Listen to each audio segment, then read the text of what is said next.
Thank you for tuning into our Spotlight podcast. It is Financial Literacy Month, and joining me today is Andrew Clapton. He's our branch experience manager. Hi, Andrew. Thanks so much for being here. Thank you for having me. I'm real excited to chat with you today. Yes, absolutely. And you talk to members all the time about their finances. Financial Literacy Month is all about understanding our finances, particularly the importance of building up our safety net, our savings, preserving our savings, and ensuring that we're really setting ourselves up for financial success. And I know you talk to members about this all the time. The two key things we really want to cover today with you are savings and credit, how to build and maintain your credit as well. So you travel all the time to schools in our area, and I know the students love this. You're talking to them about the basics of saving. What do you always stress when it comes to the importance of making sure that you have enough money in your bank account to support yourself? That is a wonderful point, and I feel very strongly about the fact that we need to really get this message out to younger people and help them to understand how important it is to build credit and to save money while they're in high school or even younger. Um, it's a pretty well-known fact that the average family can't pay for unexpected expenses of even up to $1,000, and it is ideal to have 3 to 6 months of a safety net built up in the event of an unexpected uh, job loss, illness, anything like that. But sometimes even kids as young as high school students don't really understand how important it is to have that. Some of them own cars, some of them have other things, and when they have unexpected expenses, they're really left without anything. So being able to put a little money away from their job or whatever money they earn can really help them when they have things that come up that they don't expect. And Yeah, it it's not like prepares a them for course you being an take in adult. high school, right? Right, right.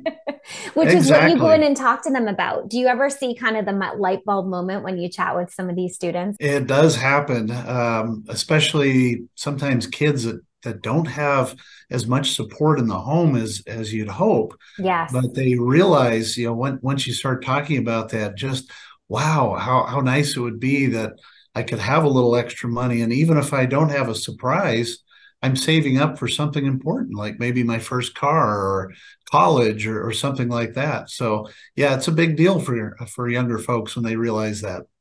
That makes sense. And speaking of saving, there are some really great strategies that tried and true strategies, if you will, that really work for people. So what do you educate people about when it comes to how you can actually save? The excellent point. I think the biggest part is, we're very good about figuring out how to pay our bills. We've got to pay those so we can keep things going, but we forget to make it a habit to pay ourselves. And sometimes that can be a hard thing to do on a regular basis. So having a plan in place to put money aside, even make it an automatic in your account so that it happens without you having to think about it can be very useful. And being able to have a plan, what am I saving for? Putting the money in makes it easier to put money in rather than just randomly throwing, money aside, and slowly building it up and having a cushion, even if you need it for something other than what you planned for. You end up being in a more prepared position rather than being surprised and disappointed when you're not able to pay for things. That makes sense. And, I've also heard it's really important when you're saving to make sure that you kind of set aside some money where you can have a little fun, like treat yourself. Like maybe it's a latte at the end of the week, or maybe it's a movie that you want to go see, so that you're saving, but you're also rewarding yourself for that saving. Have you ever seen kind of anything like that where people talk about the importance of rewarding yourself? Because it is a lot of work. It's, you got to be strategic about it. I totally agree. I emphasize this with my own children quite a bit is, you got to pay yourself first. Put some money aside, put it in savings, put it away so you don't remember it's even there, so it can build up. But then also, as part of your budget, put aside some money for you to have fun with. But the trick is to not use up all of your money to have fun with, making sure that you've got a budget in place where you can pay your bills, save, and then you know how much you can play with afterward. Yeah, and I think at Solarity, it's really neat because you can easily label your accounts in online and mobile banking. So if you know you're saving for a vacation or maybe a home renovation, you kind of have it there labeled. And we do have some great saving options, right, Andrew? Beyond parking your money in your savings and labeled savings account, you could open a money market or certificate to earn interest on your money. Absolutely. And depending on how much you have and what your goals are for your money, we can have options like certificates where you can lock it up and get a higher rate, or money markets and savings that can pay maybe a little less, but allow you to have better access to your funds. I think the best approach is to mix those different ideas. So you have some money that's earning more longer term, and some money that's maybe earning a little less, but is more available in case you have an urgent issue. But I think the biggest thing to really stress is sometimes it isn't about the interest that you're earning. It's just about the fact that you're putting money away. And especially with younger folks, really stressing, don't worry about earning money so much right now. Just worry about actually saving it. Earning it will come as you grow that money, but just getting it saved is a real big deal. Absolutely. Build that habit, and it's exciting to see those returns come in. Well, there are some great options there. Well, let's switch gears a little bit and talk about the importance of building credit and maintaining, most importantly, maintaining that credit. First of all, what is credit and why do we need it? Well, basically, credit is a vital part of our financial lives. It's the thing that we build up showing that we can borrow money and repay it. And it's important in that it's not just for lenders, for anybody. If they know that you're not going to be able to repay something, no one wants to give you a loan. So you want to build up that ability to show that I can budget, I can save money, I can borrow money, and I can repay it properly according to terms. And that really helps lenders to see that as they loan you money to do things, that you're going to be able to make those repayments. And that helps you to progress from, maybe buying little things to a vehicle to even a home. And it's something that sometimes people forget about how important it is. But when you want to buy that house, you remember real quick that, gosh, having good credit's a really important thing. What are some of the ways that you counsel people to build up their credit? I know people come in, they want a loan, we want to help them, and they're so close. How do we help them build credit? Building credit is all about incremental growth. Start out with something small. I always recommend a credit card, and using that credit card to pay bills that you normally would pay in cash, and then paying it off every month with your cash. And what that begins to develop, not only is that good habit of showing that you can borrow money and repay it, but it builds a good deal of discipline within yourself to be able to understand that, hey, I can manage my credit card without going crazy and taking out too much and getting in trouble. And that gives you the confidence then to progress into other things that build your credit further and allow you to get things that really improve your life. That makes sense. And we have a specific credit card, right, that is really helpful for young adults and for people who maybe have had some credit struggles in the past. So can you talk a little bit about what that credit card is and how it works? Basically, what we can do is help them save some money. We start as low as $550, and that money earns interest or dividends in their account while it provides security for their card. And then as they use the card, then eventually, hopefully, their credit will grow and develop to the point where they won't need that security in the future. But it does allow them to get their credit on track if they've had any troubles or any lack of credit that is preventing them from building faster. I always recommend people try to apply for a regular unsecured card first. Sometimes it's surprising that maybe their problem wasn't as much as they thought, or maybe they don't have a problem and just made it bigger than it should have been in their minds. That makes sense. And you can get a free annual credit report each year from the different credit bureaus. Right on. What do you stress with folks? And they got to look through that carefully, right? Make sure there's no issues with it. So how do you counsel folks on getting that free credit report? I think it's a great idea to pull that. It's free. It's from a government designated site, so it's not coming from somewhere that's sketchy or that can worry you.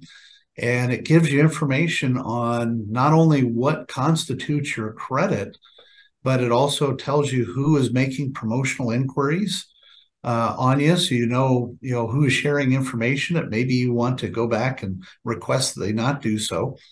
And it may disclose information on credit that is incorrect and gives you a chance to be able to dispute it. And if the credit reporter does not push back on that, sometimes those things can be removed, which really helps your credit out. So it's really worth looking into. One of the things I try to share with folks on credit reports too is to not get so fixated on credit scores. Credit scores vary and they really change based on who is pulling it and why they're pulling it. So it can be really confusing to look at a score. You really want to look at what's in your credit report and then use the score more as a barometer to kind of see, am I increasing or is something going down, rather than looking at a specific number. But if you use it that way, it helps you to really kind of gauge how your credit is going, if it's improving, or maybe if you've got some issues you need to address. That's good to know that depending on how they're pulling it and what they're pulling it for, it can change. Because I always wonder that, like it'll be a certain number from one from one of the bureaus and then a different number from the other one. And I'm like, well, why is that? That's really good to know. Kind of depends what you're applying for. Right. Prevent some frustration. Definitely. And you talked a little bit about, making sure that you fix anything in your credit report, pushing back on that. That's a spot where you can also catch any potential identity theft. I mean, hopefully you've caught it way earlier than that, but it's so important to fix that stuff because that can be the difference between actually getting a loan and not getting a loan. And Right. speaking of, identity theft, we have, of course, great resources for our members, online banking. They have 24/7 access to their funds. That's also an important piece of Financial Literacy Month and really keeping a close watch on your accounts. What do you counsel Yes. people in terms of how often to look at their accounts and kind of stay up on their money? Oh, yeah. That's something that it should be something you do. I hate to say daily, but at least weekly, is to really review and make sure you're knowing what's happening. A lot of us have multiple credit cards and other loans, and a lot of us really don't keep track of that. The bill comes and we pay it, and we don't really look at what's actually going into that statement. And it's really important to take a moment, I would say once a week, just to look and see what is actually going through and ensuring that it makes sense to what you're doing, because identity thieves or scammers don't just limit things to a massive takeover. They could send little things through, and if you don't dispute those in a timely manner, you can lose the opportunity to have those removed. So it's important to check. And it's also important to gauge if you're making certain online purchases, is that resulting in additional purchase or charges that I'm not aware of? Every once in a while, you can check a box not knowing that it's saying that it's going to be a monthly payment rather than a one-time payment, or maybe it will entitle you to additional purchases that continue to come. And it's good to catch those early so you can stop them, save yourself some money, and protect your credit from taking any hits from having things go through that you were not expecting. That is really great advice. Those forms can be very, very slick. And as you just mentioned, fraudsters they're working overtime, unfortunately. So that's They great are. advice. Andrew, anything else or any closing comments or final thoughts on this Financial Literacy Month? I would just like to close by reminding folks one of the most important things you can do in your financial life is to build a relationship with your banker or your credit union representative. Um, they know a lot of things. They see a lot of things coming, and if you have questions or you see something you don't understand, don't feel like you're stupid to ask. Come in and say, hey, I saw this on my statement, or someone called me and mentioned this. What do you think? And it's good to get feedback because there is a lot of stuff out there that is hard to understand. And don't be afraid to take advice from the person at the credit union or the bank. They know a lot about what they're doing, and they can give you things sometimes that can really save you time and money and heartache if you end up making mistakes out there with scammers or any kind of fraud. So build that relationship and grow that as well as grow your money. It'll come in real handy down the road. I love that. Yes, our team loves working with our members and doing a free financial review and looking through, like, hey, have you thought about a car refinance? You can pull some money out of your budget here. I mean, it is unbelievable what we can help members save if they would just open that conversation with us, and we're always here to talk with them. Yep, we love it. Awesome. Thank you so much, Andrew, for joining us today. It was great chatting with you. Yeah, thanks for having me. Wonderful. And thank you for joining us for this podcast for Financial Literacy Month. Until next time.